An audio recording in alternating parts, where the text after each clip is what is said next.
আবহাওয়া বিজ্ঞান সংক্রান্ত গবেষণার এক নতুন অধ্যায় শুরু হলো পশ্চিম মেদিনীপুরের বিদ্যাসাগর বিশ্ববিদ্যালয়।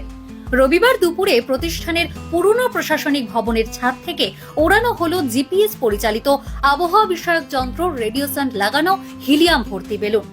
ইসরোর ন্যাশনাল রিমোট সেন্সিং সেন্টারের সহযোগিতায় আকাশে এই বেলুন পাঠিয়েছে বিদ্যাসাগর বিশ্ববিদ্যালয়।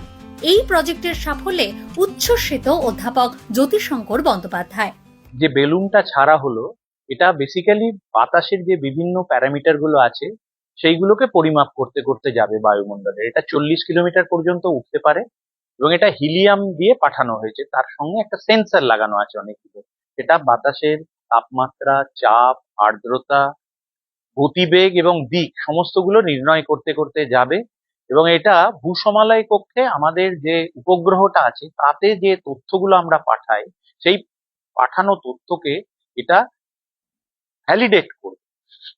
এই কাজটা, এটা পরীক্ষামূলক কাজ। এটা যদি ঠিক হয় তাহলে এই অঞ্চলের আবহাওয়া বিজ্ঞানের কাজেরও অনেক উন্নতি হতে পারে এই তথ্যগুলো নিয়ে।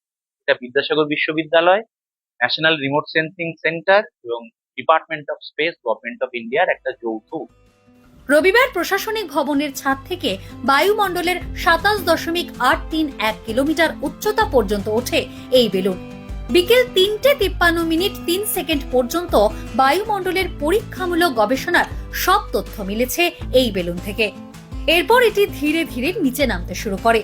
বিদ্যাসাগর বিশ্ববিদ্যালয় থেকে 74.86 কিলোমিটার রৈখিক দূরত্ব অতিক্রম করে বিকেল ঠিক 3:53:40 নাগাদ ঝাড়খণ্ডের পূর্ব সিংভূম জেলার গুড়াবান্ধার বনাঞ্চলে নামে এই বেলুন।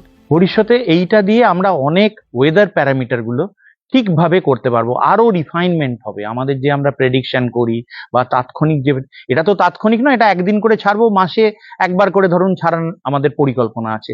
অনেকগুলো বিষয়ের উপরে নির্ভর করে।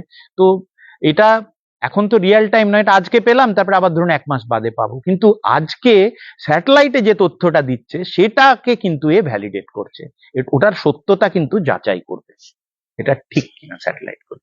ভারত যে ভূসমালয় কক্ষে যে আমাদের উপগ্রহ আছে সেটাকে স্যাটেলাইট, এটা খুব প্রেস্টিজিয়াস প্রজেক্ট। আমাদের বিদ্যাসাগর বিশ্ববিদ্যালয়, NRSC, government of India and department of space সায়েন্সের একটা যৌথ। আকাশে বিশাল আকার এই বেলুন ওড়ানোর প্রয়োজনীয় অনুমতি নেওয়া হয় জেলা প্রশাসন এবং নিকটবর্তী কলাইকুণ্ডা এয়ারফোর্স স্টেশন থেকে। ডিপার্টমেন্ট অফ এনভায়রনমেন্টাল স্টাডিজের ডিরেক্টর ডক্টর জ্যোতিশঙ্কর বন্দ্যোপাধ্যায় এই প্রকল্পের মূল উদ্যোক্তা। ইসরো তরফে কোঅর্ডিনেশনের দায়িত্বে ছিলেন ভারতীয় মহাকাশ বিজ্ঞানী ডক্টর হরিপ বাবা সাহেবকে। ডাউনলোড করুন এই সময় অ্যাপ iOS ও অ্যান্ড্রয়েডের জন্য।